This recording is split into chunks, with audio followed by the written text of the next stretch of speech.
जगतगुरु शंकराचार्य अपनी माँ की मृत्यु हुई तो इस परंपरा से आए कुछ नियम को इधर उधर करके प्रैक्टिकल हो करके अपनी माँ का अग्नि संस्कार करने के लिए गए। अग्नि को नहीं छू सकता सन्यासी, इसलिए भिक्षा करनी पड़ती है। और मां स्त्री शरीर है।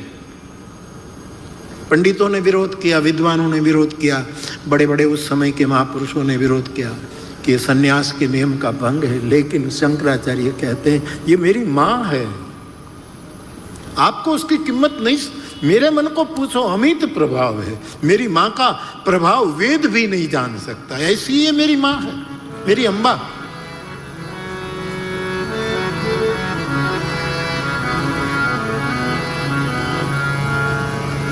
और आप सब जानते हैं शंकराचार्य ने मातृ के प्रति हमारा कोई अपराध हो जाए तो उसकी क्षमापन का एक स्तोत्र लिख दिया कि कोई मातृ अपराध हो जाए, कुपुत्रो जायेत क्वचिदपि कुमाता, हे मां कुपुत्र, पुत्र कुपुत्र हो जाए लेकिन मां कुमाता नहीं हो सकती। मेरी कोई भूल हो गई हो तो मां मुझे माफ करना, क्योंकि तूने मेरे लिए अश्रु गिराए हैं, तूने मेरे लिए पसीना बहाए हैं।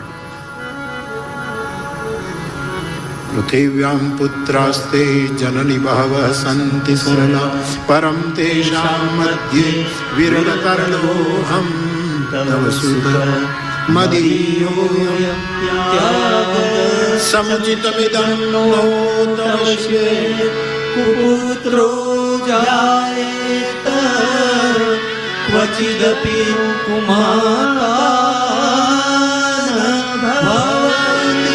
और हम सबके घर घर की ये कहानी है कि बच्चे को भूख लगती है तो किसके पास जाता है? बाप के पास कम जाता है, मां के पास ही जाता है। शंकराचार्य स्वयं लिखते,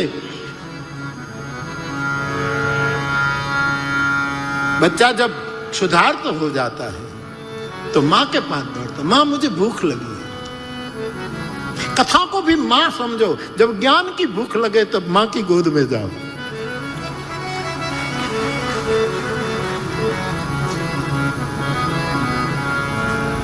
माझी हरी कथा माऊली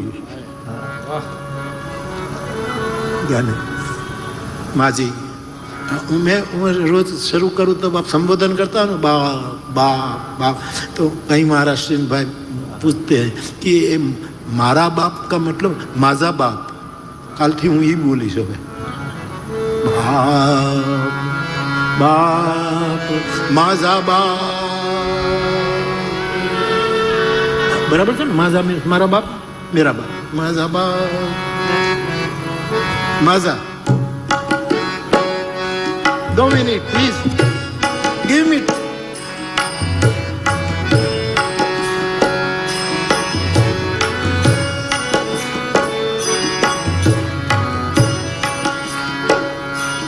माझा विठ्ठल पांडुरंग, हो माझा विठ्ठल पांडुरंग, हो माझा विठ्ठल पांडुरंग। बड़ा प्यारा लगता, माझा, मेरा, मेरी माँ, मेरा बाप, मेरा गुरु, मेरा शास्त्र, मेरा साधु। कितना अच्छा लगता, कितना अपनत्व पैदा हो जाता। जय जय विठ्ठल विठ्ठल विठ्ठला, जय जय विठ्ठल विठ्ठल, सब गाइए विठ्ठला, जय जय विठ्ठल विठ्ठल विठ्ठला, जय जय विठ्ठल विठ्ठल विठ्ठला, माझा विठ्ठल पांडुरंगा, माझा विठ्ठल पांडुरंग, माझा विठ्ठल पांडुरंग। हरि बोल, रामकृष्ण हरि, रामकृष्ण हरि, रामकृष्ण, माझा विठ्ठल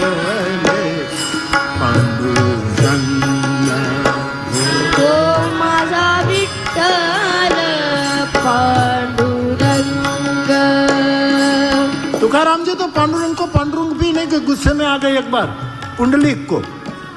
जब पुंडलिक जो भक्त आया और उसके समय जब माता पिता की सेवा में था वो भक्त, और ठाकुर जी आए तो उसने एक ईंटा फेंक दिया और भगवान ऐसे कमर पर करके खड़े रहे। हाँ तो तुकाराम जी गुस्सा, है पुंडिया, पुंडिया कहा, तुझे अहंकार आ गया है, तू विठलासी को ऐसे खड़ा करता है। जो विठल है जो हमारा बाप है, ऐसा एक मैंने पढ़ा है। कारे पुंड्या मातलासी उभे केले विठ्ठलासी। विठलासी उभे केले विठ्ठलासी। विठलासी, तू कैसा अभिमानी हो गया हे पुंडिया। ऐसा कैसा रे तू नीठ मागे भिरकावली वीट। हाँ। कारे पुंड्या मातलासी। बहुत अच्छा।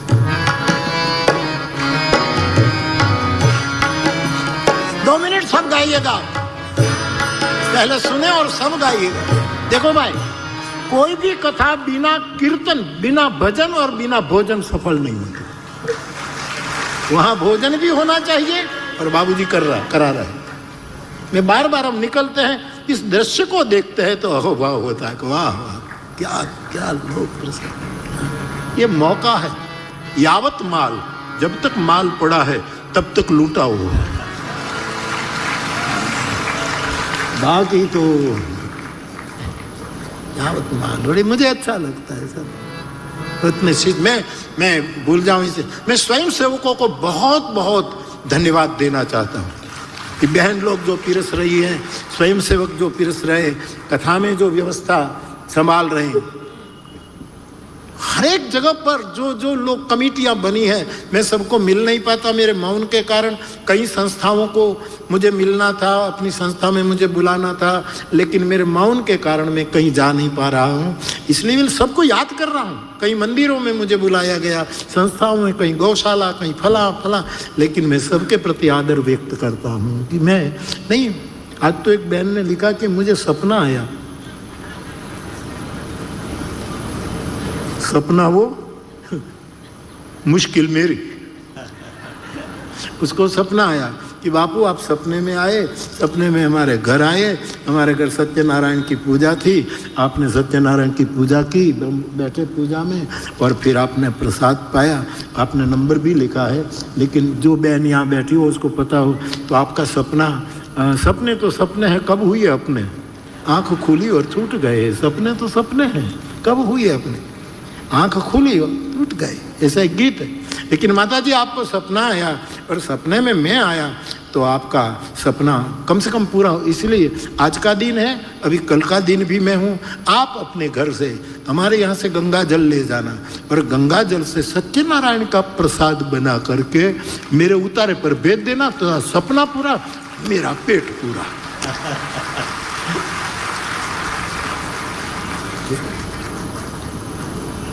तो कितने भाई बहन लालायत हैं, संस्थाएं, मैं सबके प्रति मेरा हृदय का भाव अर्पण कर रहा हूं। इतने, कल वो भाई रोज आते हैं, वो कितने को मिलवा रहे थे, स्वयं ये फला टुकड़ी है, ये फला टुकड़ी है, फला टुकड़ी है, फला टुकड़ी। मैं आदर करता हूं सभी संस्थाओं के प्रति। तो भोजन और भजन के बिना, भजन मानी कथा। अब मैं कहूँ महाराज जी, आप सभी मेरे कथा गायक में, ये गुह राजा ने, आप सभी मेरे कथा गायक में, ये गुह राजा ने कौन सा भजन किया मुझे बताओ। गुहराज की मैं इतनी सालों से, कोई रामायण में गुहराज ध्यान करता हो ऐसा देखा नहीं। वो हाथ में माला लेकर बैठा हुआ इतना देखा नहीं। वो सूर्य नमस्कार करता हो, गुरु को दंडवत करता हो, भजन करता हो, व्रत करता हो, यज्ञ, कुछ नहीं देख। लेकिन 100 सीतापति भजन को, प्रगट प्रताप, ये गुहराज के भजन का, तो उनका भजन क्या है? जहां सत्य दिखाई दे वहां समर्पित हो जाना भजन है। किसी बुद्ध पुरुष के पास तन मन धन, मैं धन को निकाल दूं, धन क्या है, और तन को भी छोड़ो, लेकिन मन से समर्पित हो जाना, ये अद्भुत भजन है साहब। किसी का हो जाना, यहां कोई किसी का हो नहीं रहा, सब व्यवहार निभा रहे। पाकिस्तानी समर्थ शायक फराज साहब का एक शेर है, मैं बाबूजी को नाम करूं। हमको अच्छा लगा कि शेर व शायरी, आज तो खुद की रचना सुना दी। अब धीरे धीरे शायरी लिखने लगेंगे तो फिर कभी पुस्तक बनाना, मैं उद्घाटन करने आऊंगा।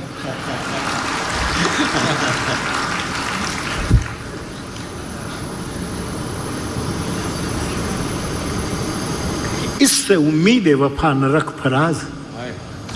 शेर सुनिए, उस्ताद का शेर। ऐसे लोगों से वफा की उम्मीद न रख, इससे उम्मीद है वफा न रख फराज। जो मिलते हैं किसी से होते हैं किसी के। मिलते हैं किसी से, ओह हम तो बहुत क्लोज है, आओ आओ तस्वीर, और होते हैं किसी के। ऐसे लोगों से क्या वफा की उम्मीद करें। इससे उम्मीद है वफा न कर फराज। जो मिलते हैं किसी से होते हैं किसी के। तो मैं आपसे ये निवेदन कर रहा हूँ कि वो माता जी को मैंने सूचना कि वो गंगा जल ले जाए, और गंगा जल न दे जाए तो भी कोई बात नहीं। भिक्षा में मैं आग्रह नहीं करता, भिक्षा में गंगा जल ही हो ऐसे। हाँ, आप भाव से भिक्षा करें, वो मेरे लिए गंगा जल ही है। कोई कोई कोई कोई मैं देहातों में, गुजरात में और हर जगह जाता हूँ। यहाँ तो मेरे मौन के कारण नहीं जा पा, लेकिन मैं कहीं भी शाम को निकल जाता हूँ, तो सब जानते, किसी के घर बैठ जाता हूँ, रोटी खिलाओ, ये भिक्षा। क्योंकि हमारे शास्त्रों ने कहा भिक्षा हारो निराहारो। भिक्षा के भाव से जो भोजन करता है वो नित्य उपवासी है, नित्य उपवास। आपकी ये वारकरी संप्रदाय में जितने स्थानों को मैं जानता हूँ, इनमें जो छात्रों को भिक्षा लेने आप भेजते, ये परंपरा है ना, ये छात्र भिक्षा ले, ये मुझे बहुत अच्छा लगता है। हाँ, भिक्षा, भिक्षा भीख नहीं है। महावीर स्वामी गोचरी करने जाए भिक्षा, ये भीख नहीं है। इसमें देने वाला छोटा है, मांगने वाला बड़ा है। बुद्ध भगवान जब भिक्षुक बनकर जाए तब की महिमा, शंकराचार्य जब भिक्षुक बनने जाए तब की महिमा बड़ी है। तो मां का जो प्रभाव है शंकराचार्य तक पहुंचा है। कुपुत्रो जायेत क्वचिदपि कुमातान भवति।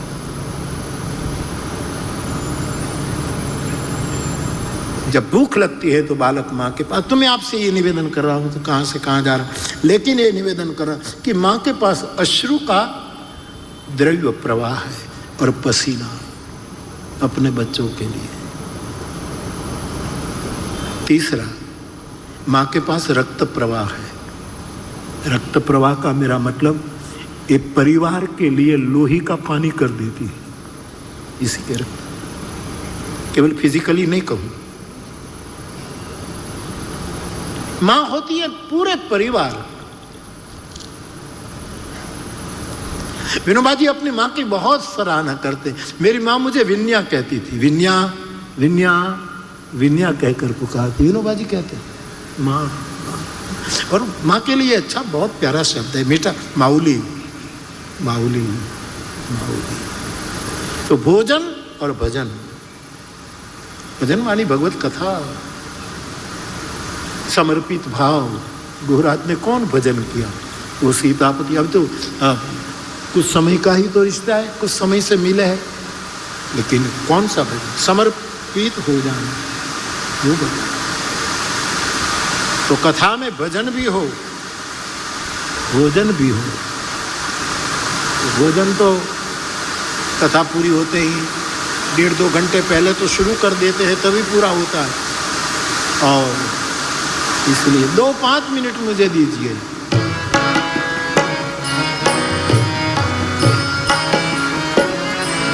जय जय विठ्ठल विठ्ठल विठ्ठला, जय जय विठ्ठल, हरि बोल विठ्ठला, जय जय विठ्ठल विठ्ठल विठ्ठला, जय जय विठ्ठल विठ्ठल विठ्ठला, हे माझा पांडुरंगा माझा विठ्ठल पांडुरंगा माझा विठ्ठल पांडुरंगा माझा विठ्ठल पांडुरंगा जय जय विठ्ठल विठ्ठल विठ्ठला जय जय विठ्ठल विठ्ठल विठ्ठला जय जय विठ्ठल विठ्ठल विठ्ठला जय जय विठ्ठल विठ्ठल विठ्ठला माझा विठ्ठल पांडुरंगा माझा विठ्ठल पांडुरंगा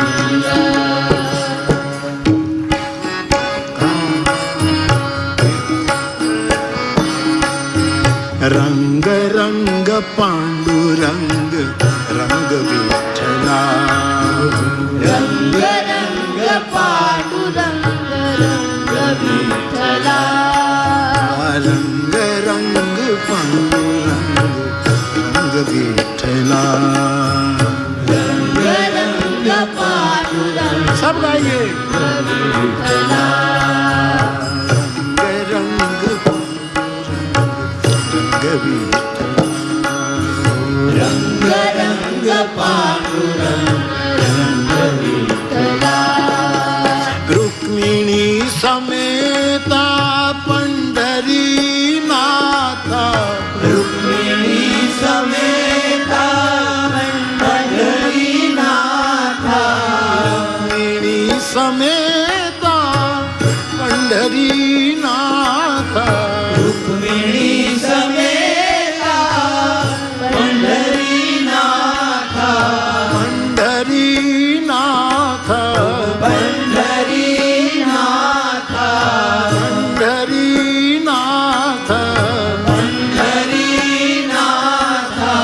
रंग रंग विठ्ठला भक्ती रंग विठ्ठला रे बो रंग रंग विठ्ठला भक्ती रंग विठ्ठला रंग रंग विठ्ठला भक्ती रंग विठ्ठला रंग रंग विठ्ठला भक्ती रंग विठ्ठला ओ विठ्ठला ओ विठ्ठला ओ विठ्ठला ओ विठ्ठला नवनीत भाई पंड्या कोयम्बतूर पहली बार एक कीर्तन उसने हमको वहाँ सालों पहले कोयम्बतूर में रंग रंग पांडुरंग भाव से रंग रंग पांडुरंग रंग विठ्ठला देखो देहातों में जो रहे होंगे और आज से 60-70 साल पहले तो माताएं अपने बच्चे को गोद में बिठा करके उसके बालों में जो जू उसको हमारे लीख कहते हैं गुजराती में, लीखू पड़े जू जो पड़ते छोटे छोटे, तो माताएं क्या करती गोद में बिठा करके उसको खोल करके टोला के हमारा टोला घना टोला माथा में नहीं आका शरीर में टोला न तो सीख टोला इसको एक जो जू होती है टोला। मराठी में क्या कहते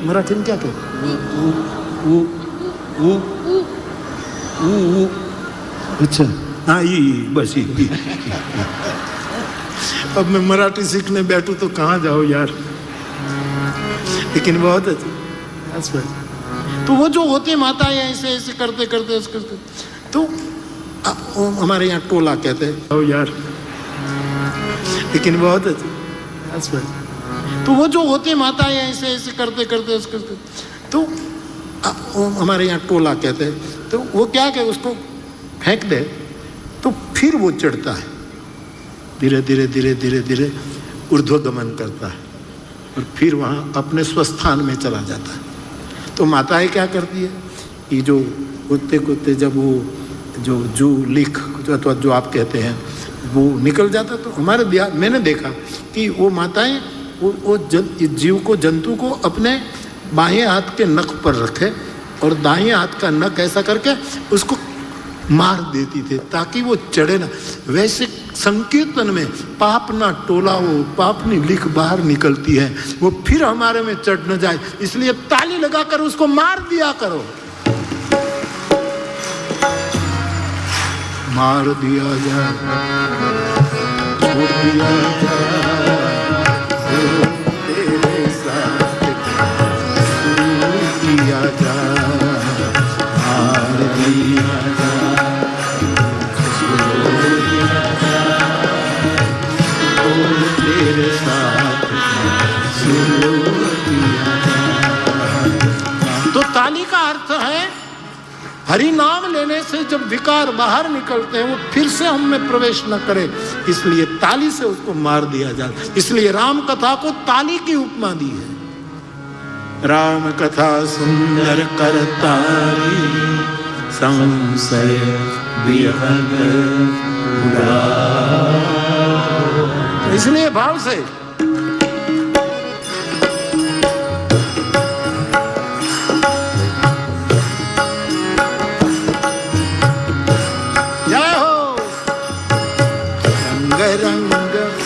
अनुरंग रंग विठला, रंग रंग पांडुरंग रंग विठला, हे जी रंग रंग पांडुरंग रंग विठला, रंग रंग पांडुरंग रंग विठला।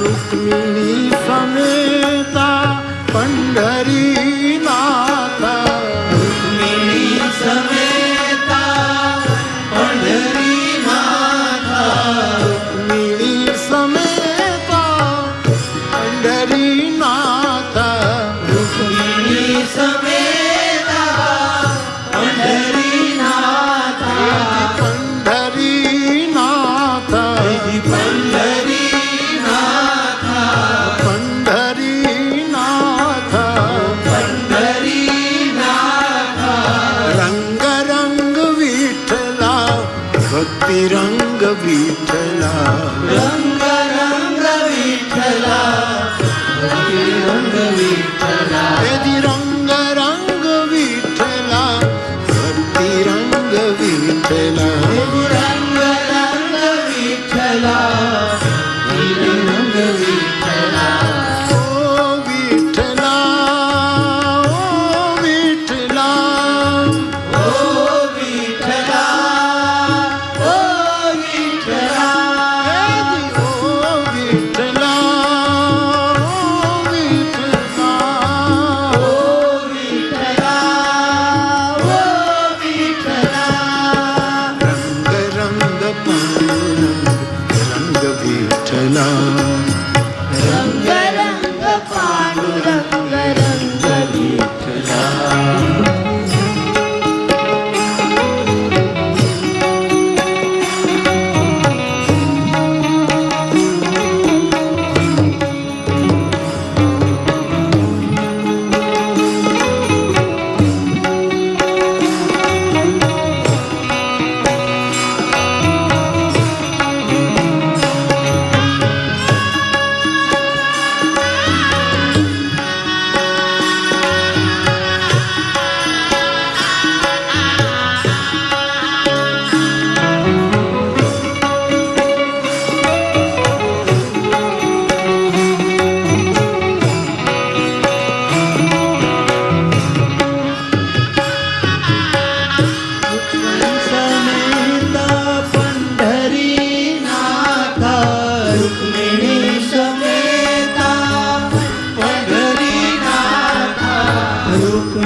रंग विठला, रंग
पर वो नम आंखों से मुझे प्रार्थना करा कि हमें, हमारे अन्नदाता आप हैं, आप न जाओ।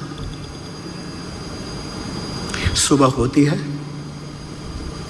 अखबार के फ्रंट पेज पर हेडलाइन थी कि 3 बजे जो ट्रेन मुंबई जाने वाली थी वो रास्ते में अकस्मात हुआ और इनमें बैठे सभी यात्रियों की मृत्यु हो गई। शेठ की आंख खुल गई कि इस आदमी ने मुझे बचा लिया, बचा लिया, वरना मैं जाता, मेरी भी मौत हो जाती। पूरे गांव में बात फैल गई, इस चौकीदार ने शेठ को बचा लिया। शेठ ने उसकी बात अमन कमन से भी मान ली, फिर भी बच गए। शेठ के परिवार ने कहा कि बाबूजी, हमारे पर उसके उपकार, आपको जीवन दान मिला, उसका जाहिर नागरिक सम्मान होना चाहिए। पूरा नगर इकट्ठा हुआ, उस आदमी को बुलाया। शेठ ने हृदय से कहा कि तूने मेरी जान बचाई है, हम पूरा परिवार आपके कर्जे में। शॉल ओढ़ाई, कुछ बड़ा राशि भी दी, सबों ने तालियां लगाई कि योग्य सम्मान हुआ। उसके बाद शेठ जी माइक्रोफोन पर आकर कहे, मेरी एक बात सुन लो सब।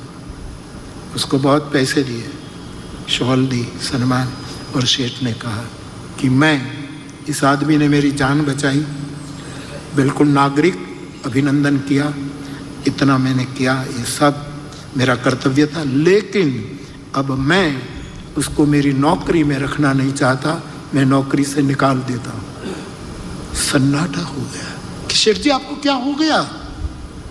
उसकी रोजी रोटी, उसके परिवार का गुजारा आपकी नौकरी पर है, और जिसने जान बचाई उसको बोले नहीं, ऐसे आदमी को मैं नौकरी में नहीं रख सकता। पूरा नगर के सेठ जी आपको क्या हो गया, आप इतने कठोर? बोले आप जो चाहो, ये मेरी यहां नौकरी के लिए गैर लायक है। और वो रोने लगा, गिड़गिड़ाने लगा कि सेठ जी मुझे ये शॉल, ये बुके कुछ नहीं चाहिए, मुझे आपकी नौकरी में रखो। ये आपकी दी हुई राशि तो कल खत्म हो जाएगी, मैं किसके आधार पर जीऊं? शेठ जी इतने कठोर कि नहीं, मैं तुम्हें नौकरी में, तुम मेरे यहां नौकरी के योग्य नहीं, निकल जा। तब पूरा नगर शेठ को कहते कि महाराज ये ठीक नहीं, आप अन्याय कर रहे हैं। परिवार के सदस्यों ने, शेठ की धर्म पत्नी ने भी शेठ को कहा कि आप क्या किए जा रहे हैं? आज ये चौकीदार न होता तो मेरा सिंदूर न होता, मेरे सिंदूर की जिसने रक्षा की। सुनो तो, सब वो करने लगे। तब शेठ जी ने कहा सुनो, वो चौकीदार को बुला, चौकीदार तुझे कैसे पता लगा कि 3 बजे की ट्रेन को अकस्मात होना है और सब मर जाएंगे? तुझे पता कैसे लगा? तो कहा मुझे सपना आया था, सपना आया था, उसमें मैंने देखा। सब सुन रहे, देखो भाई, उसको सपना आया था, सपना सच हो गया, सब ठीक है, फिर भी मैं नौकरी से निकाल रहा हूं। लेकिन क्यों? बोले सपना आया था, ठीक है, हाँ, तेरी ड्यूटी जागने की थी कि सोने की थी? उसने कहा ड्यूटी तो जागने की थी। तो तू सोया क्यों? तू सोया, सपना आया, मैं बच गया, लेकिन तूने तेरा कर्तव्य नहीं निभाया। जो कर्तव्य नहीं निभाता उसको मैं करोड़ों रुपया दे सकता हूं, लेकिन मेरी नौकरी में नहीं रख सकता। तो नहीं। वैसे परमात्मा कहता है कि जो कुछ भी जान जाए, कुछ भी करे, लेकिन हरि भजन करते करते जो अपना कर्तव्य, अपना स्वधर्म जो चुक जाए, उसको मैं माला माल कर सकता हूं, लेकिन नौकरी में नहीं रख सकता। इसलिए मीरा ने कहा, गिरधारी लल्ला मुझे संपदा नहीं चाहिए, चाकर रखो जी, मुझे चाकर रखो, मुझे तुम्हारी नौकरी में रखो। तो मानस की कथा कर्तव्य सिखा रही, कीर्तन तो कराती ही है, कीर्तन तो कथा का प्राण है, आत्मा है,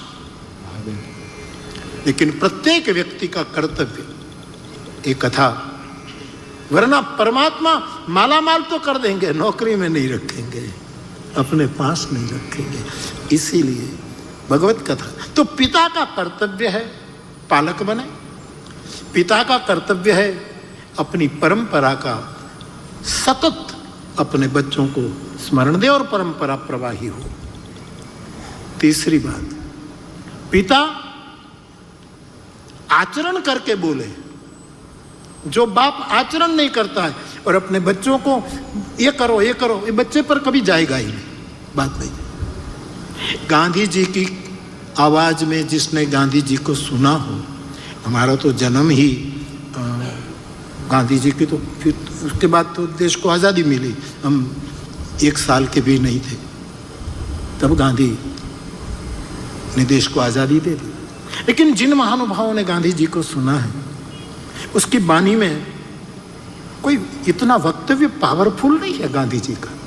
एक वक्ता सालों से बोल रहा हूं, मैं वक्तव्य की थोड़ी कदर कर सकता हूं कि वक्तव्य किसको कहते हैं। पिन ड्रॉप साइलेंस क्यों हो जाए? वक्तव्य एक भगवत विद्या है, भगवत कृपा है। गांधी जी में इतनी, फिर भी गांधी जो कहते थे वो दुनिया मान लेती थी, क्योंकि आचरण की गहराई से शब्द निकलते थे। खाली 2 शब्द देश को आजादी दे दे, खाली केवल 2। गांधी के मन में बात उठी और मुंबई के उस मैदान में जाकर उसने ये किया, quit India, quit India, Bharat छोड़ो। और समय आते अंग्रेजों को जाना पड़ा। ये शब्द ने क्यों असर किया? क्योंकि आचरण में डुबो कर निकले थे, भीतर से निकले।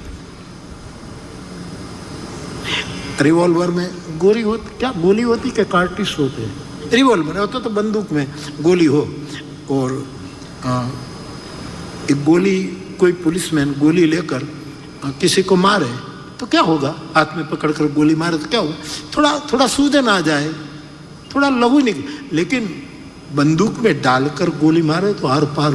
वैसे आचरण से जो निकलता है आर पार कर देता है, ऊपर से निकलता है, ये थोड़ा सूजन लाता है, लेकिन बर्फ घसो तो पाछो सोजो एम नेम थई जाए। बर्फ घिस दो तो दशा वही की वही। इसीलिए पिता, ये पितृपक्ष की कथा है, अपने बालकों को आचरण से उच्चारण करे, आचरण से।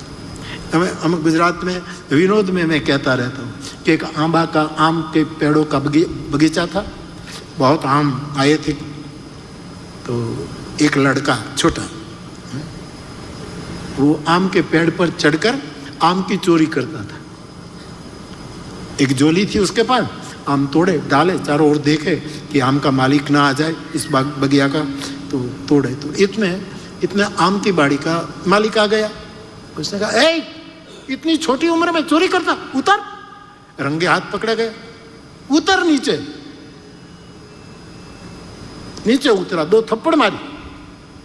पढ़ाई का समय है, पढ़ो, और चोरी करता है। आ तेरे बाप के पास ले जाओ, तेरे बाप को बताऊं कि तेरा बच्चा ये करा। उसने कहा, मेरे बाप के पास ले जाना है तो फिर मुझे इधर क्यों ले जा रहा है? को बताऊं कि तेरा बच्चा ये करा।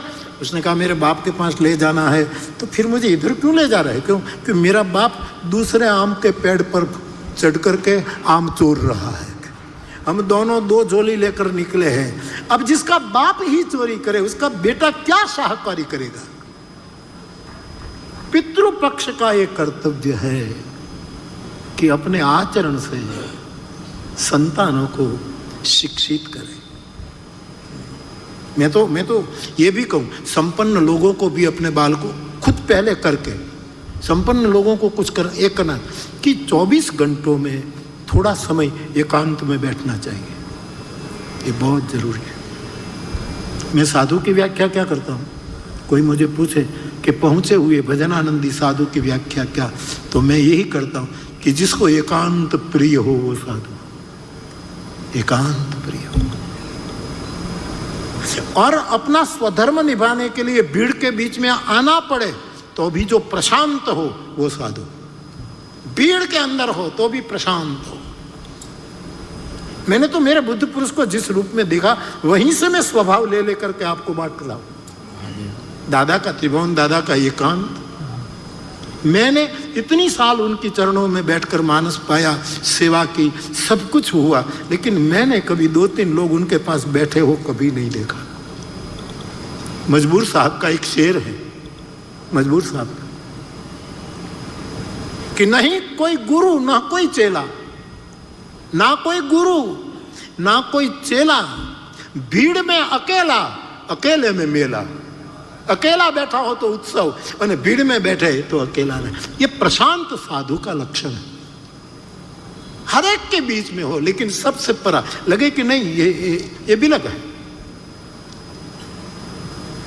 एकांत प्रियता, और हर एक चारों ओर कुछ भी होता रहे उसका प्रशांत रूप। समंदर में भगवान विष्णु को हमने शयन करवाया। ये भारतीय दृष्टिकोण देखो, विष्णु भगवान को हमने समंदर में सुलाया। अब समंदर सतत तरंगायित रहता है, ज्वार भाटा तरंग, और विष्णु भगवान को सुलाए हमने शेष नारायण की सांप की पथारी में। काल ऊपर है, काल का छत्र है।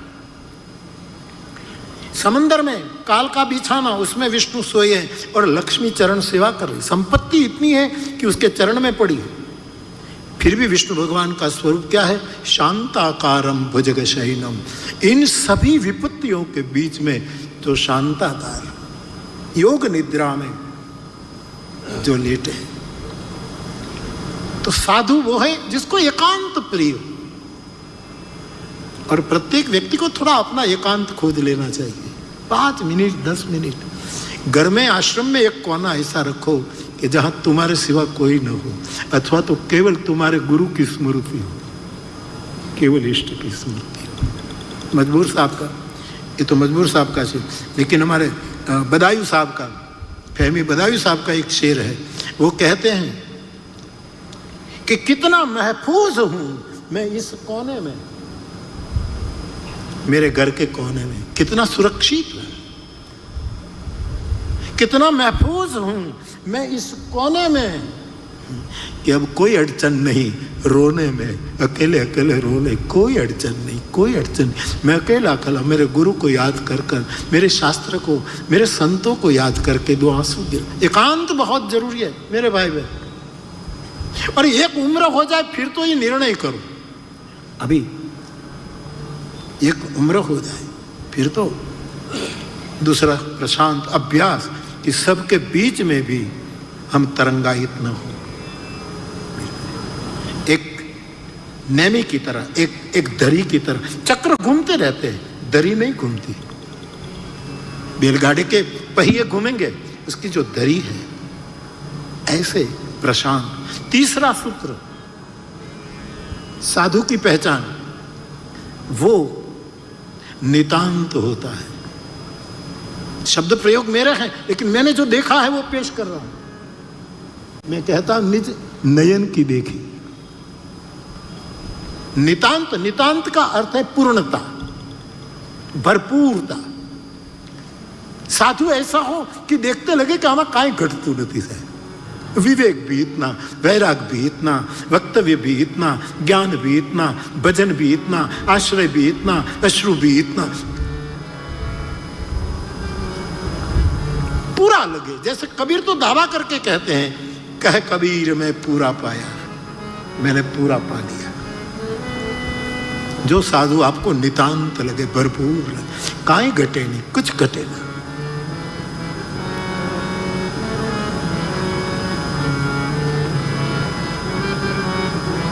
तो एकांत प्रियता, प्रशांत प्रियता, नितांत प्रियता मुझे मिला है, औकात से ज्यादा मिला है तसल्ली, एक डकार। मुझे बहुत मिला, ऐसा आदमी को सोचना चाहिए। प्रत्येक संपन्न व्यक्तियों को यह भी सोचना चाहिए अपने नौकर चाकर को देखकर कि परमात्मा ने मेरे पर इतनी कृपा की है, इसलिए हम सेठ हैं, इसलिए हम मालिक हैं। बाकी हम भी नौकरों की तरह किसी के घर पोता करते होते, कमरे साफ। ये याद करने से आदमी धन्य हो जाएगा। मैं तो कहता हूं अपने घर में जो कर्मचारी है उसको घर के सदस्य समझो। ये मेरे घर के सदस्य हैं। यही ईश्वर पूजा है, यही राम की सेवा है, यही राम कथा सिखाती। तो एकांत प्रियता, भीड़ में प्रशांत रहना। कमल कीचड़ से पैदा होता है, कीचड़, लेकिन कीचड़ को छोड़कर ऊपर चला जाता है, फिर पानी में रहता है, फिर पानी को ओवरटेक करके ऊपर जाता है। वैसे साधु वो है जो भय समाज में रहकर, बुराइयों के बीच में रहकर भी ऊर्ध्वगमन करता है। ये तरंगायित संसार इससे भी आगे बढ़ जाए। किसी ने आज मुझे एक शेर भी लिखा है, 1 मिनट।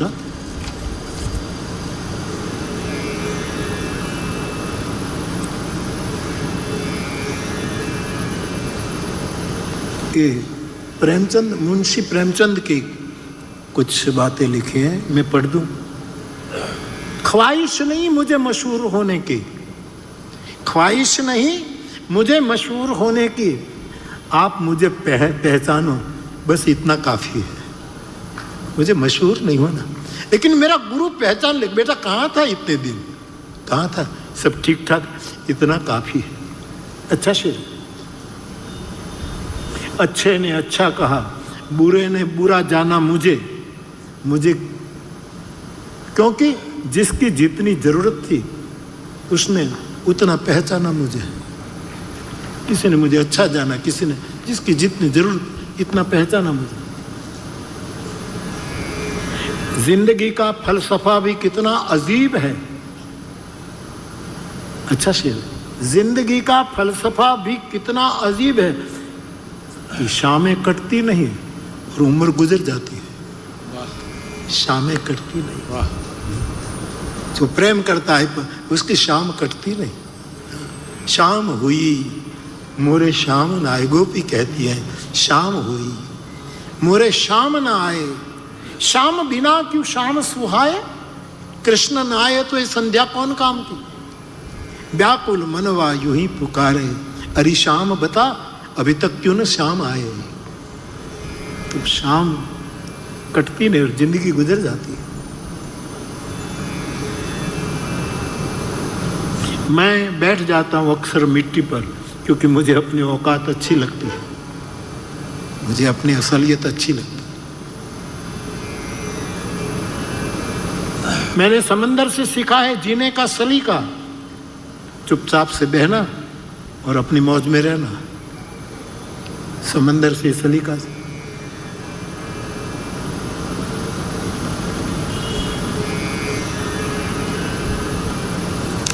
वो शेर क्या था वो काम? अच्छा शेर था, तो પછી મારે આવ્યું કે વાંચવું પડ્યું બધું।